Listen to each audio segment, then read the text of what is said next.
Welcome to the Real Estate 401k Show. Here are your hosts, Ryan Gerdes, Mike Weinstein, and Justin Frederick, helping you build a legacy of wealth through real estate. Powered by the Recon Group at West USA and the Frederick team with Fairway Mortgage. NMLS number 625918. All right, guys, we don't do this enough. We have developed, if I dare say so, we have developed quite a cult following with the Real Estate 401k Show podcast.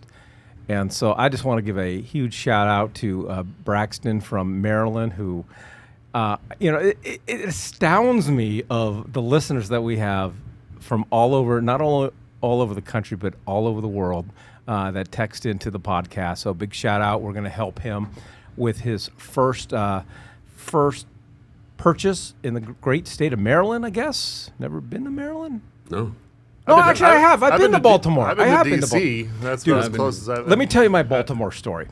So my good friend Monty got married. Oh my gosh, this was before I was even married, and so I was in the I was one of the groomsmen, which now I'm so thankful in my life that none of my friends are getting married, because I freaking hate that stuff. But anyways. So there we are. So you know how you, I hate going to weddings. I love that stuff. That's one of my favorite things to do. I think a well put together wedding is fun, dude. It's so much fun. Dude, no, it's not. Yeah, you know why? No. You know why, Justin? It's because he doesn't know how to dance. That's why. That's a fact. That's a fact. I'm like Elaine Bennis from Seinfeld. All right. If you say so. Yeah. Okay. I mean, okay. All right. Yeah. Well, my millennial friends here don't understand No, Elaine Bennis. I know, and dude. But so Dude, why don't you just get on your T-Rex and go okay, so let me home? ask you this question as I get into the story, because this is a good one. So as a groom, you got your groomsmen, and you're supposed to get them a gift.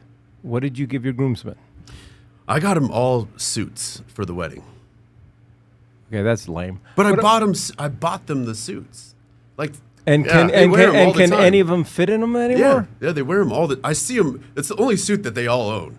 They wear it all the time. I think it was a great gift. So you're right that's what you do. So I only had my best man, and then I had a couple of buddies that we were there, but it was a very untraditional way of doing it, and That was a shocker. Yeah. Ryan Yeah. Gerdes, untraditional. Yeah. Yeah, okay. And so it was, the way we did it is we had our wedding one day, then we did our reception 4 days later, because all my buddies are degenerates and like to get too drunk, and so I was like, all right, I know how this is gonna go, so let's just do something really small and really private for the wedding. And then a few days later we had that all out, just kick ass, party, and we all got crazy. But to answer your question, I didn't get anything. I was like 22 years old. I didn't know wedding etiquette, and plus I was broke as a joke, dude. You don't know etiquette today. Fair. Okay. So I got my groomsmen engraved pocket watches. That was kind of cool. Do they ever use them? I don't know. I don't When's even. the last time mean, you've seen one? My groomsmen or a pocket watch? So back to my buddy Monty. So what he got us, and this is, I have to preface this with, this is pre 9/11.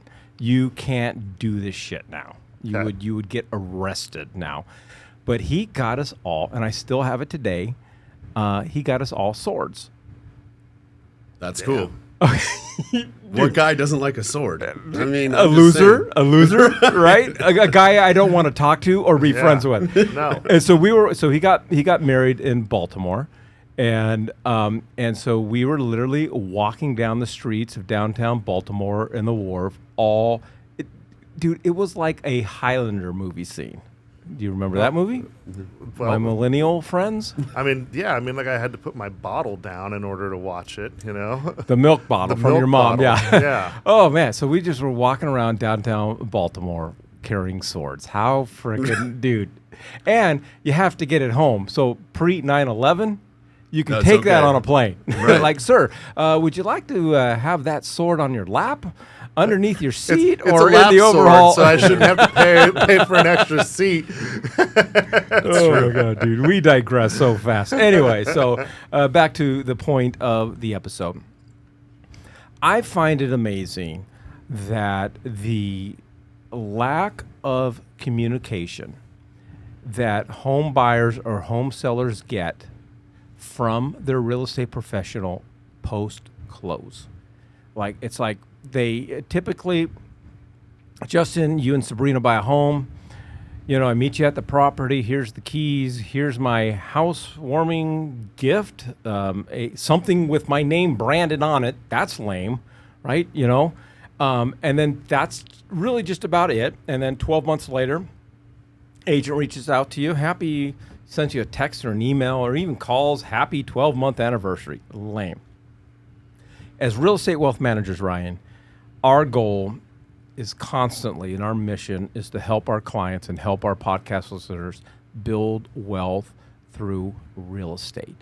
My question to you folks out there that are listening to this, are you in communication with your real estate professional? And if so, what are you guys talking about? And because generally a typical real estate agent, it's transactional. The one thing that I love about us, and the one thing I love about the friends that we've met through this podcast, is they feel like they can pick up the phone at any time and give us a call and talk strategy.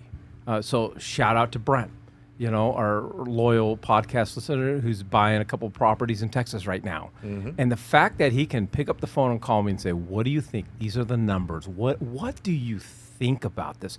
We live, eat, crap, and die talking strategy, talking real estate wealth, and building strategies. I don't do this I do this because I love it, right? Yeah.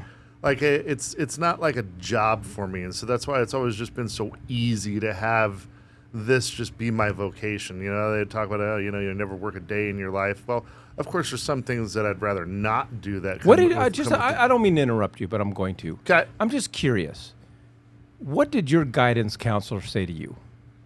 Like, where did the guidance counselor at your high school say you were going? Yeah. So I'm not what you would call a very academically inclined student.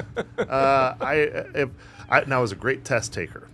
If they put information in front of me in class and they said, all right, now I'm going to test you on it, 100% flying colors, no problem. They would give me a homework assignment. I might even actually do the homework assignment, but maybe that's only like 5 or 10% of the time. And then I wouldn't even turn in the homework if I actually did it, because my thought process was, when I'm at school, I'll do my school, but when I'm at home, I'm at home. And plus, I got talked a lot. If there was something that they were talking about that I just didn't care about, or if it was like, all right, yeah, who cares that A squared plus B squared equals C squared? That's not my deal. I wasn't there. So, my academic counselor was more just trying to keep me in school than to try to direct me like what I was going to do later on in my life. Mine was trying to get me out of school. We really need to drop out. Have you heard of a GED? Throw me $100 and you're passing this class because we do not want you coming back. I always had leadership skills. I always had very good personal relations. There was no one group of people that I was always with. I was great friends with the jocks, the academics, the geeks, if you will, stoners, the Hessians. I was friends with everybody. The only reason I wouldn't get along with you is if you were an asshole. So those are the only people I didn't get along well with, and bullies. I hated bullies. I was probably like the bullies. So bully. You got in by the skin of your teeth, Justin. Barely. So that was just kind of my ride. Once I got into college, it became a little bit more clear that business was the route for me, and I did do extremely well in math, so I minored in accounting. I did not know that. Yeah, I minored in accounting. So. Because for me it was just like, well, I can do numbers. Do you remember when we sat down? We were at the Village Inn. We probably got together about 4 times before we decided to partner up and do the recon group thing. Mm-hmm. And I made it very clear, don't let me have access to the books. And we still don't. You're like the drummer in the band.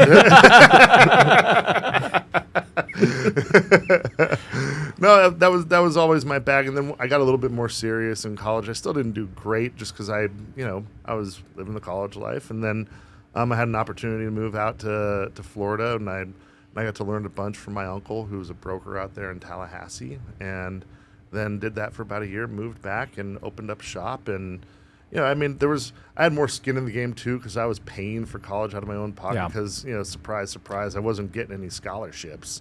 So, all right, so this isn't a biography. So let's. You asked. I did. did. It wasn't. Yeah. So you're the asshole, not me. I got in by the skin of my teeth too, Justin. So back to let's talk shop and talking shop and the relationship that we have with our clients and the fact that you were talking about that it's not a job for you. This is what we offer. At the end of the day, whether you buy something through us or not, it doesn't matter. This is what we love. We love talking strategies, investments, wealth, and traditionally our listeners, their traditional agents or professionals aren't having these conversations. I like to goof off a little bit, right? As everyone already knows, but when I'm picking up the phone and calling you, I want you to see dollar signs, right? And so I want to have an intelligent conversation about what's going on with your portfolio, what's going on with your next move, how are we going to tighten things up, how are we going to be more efficient? I love these conversations because it's not work for me. So while I do care about the dog and maybe what you had for lunch that day, that's not what I'm calling about. We can get through that small talk pretty quick. If I'm calling you, that's what I'm after. I'm really not interested in that. I want to know how we're going to move the needle for your financial future, and then what that looks like for your legacy of wealth. Whether or not you want to build that, grow it sideways, horizontal, for vertical, whatever.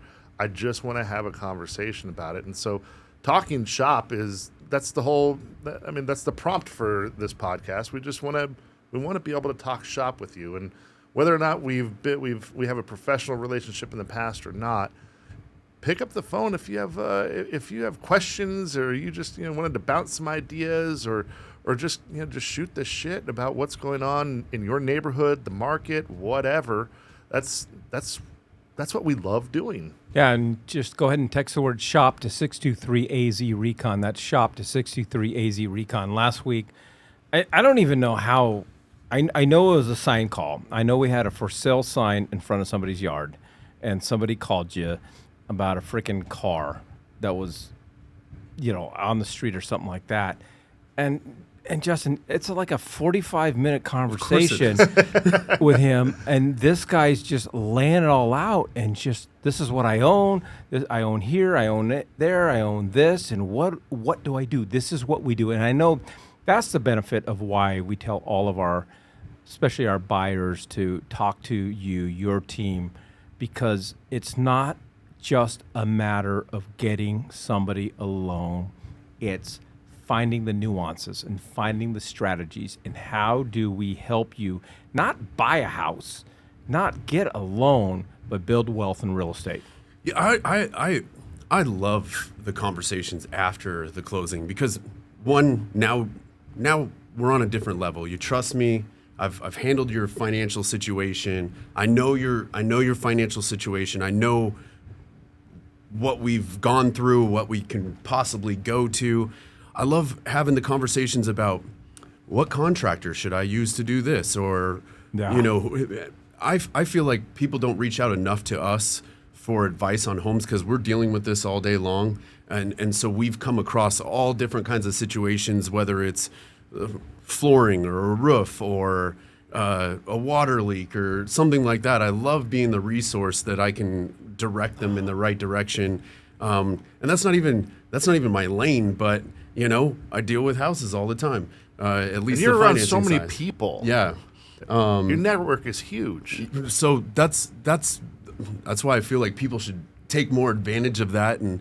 But I feel like people start to figure that out once we all, because you guys are very similar. You guys have huge networks as well, and it's just cool to be able to have that friend now that we can help get through life easier and better than what they possibly could have done on their own just because of our experiences and who we know and what we know, right? Yeah, and I think that's the operative word, take advantage, or that's a couple words there, right?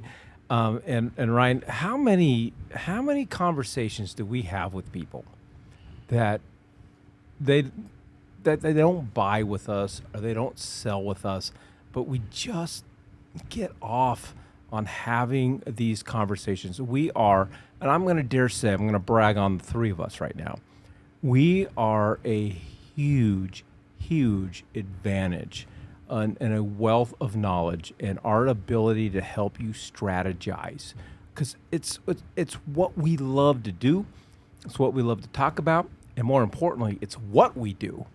And, you know, all three of us, our investment portfolios are pretty sizable and pretty healthy.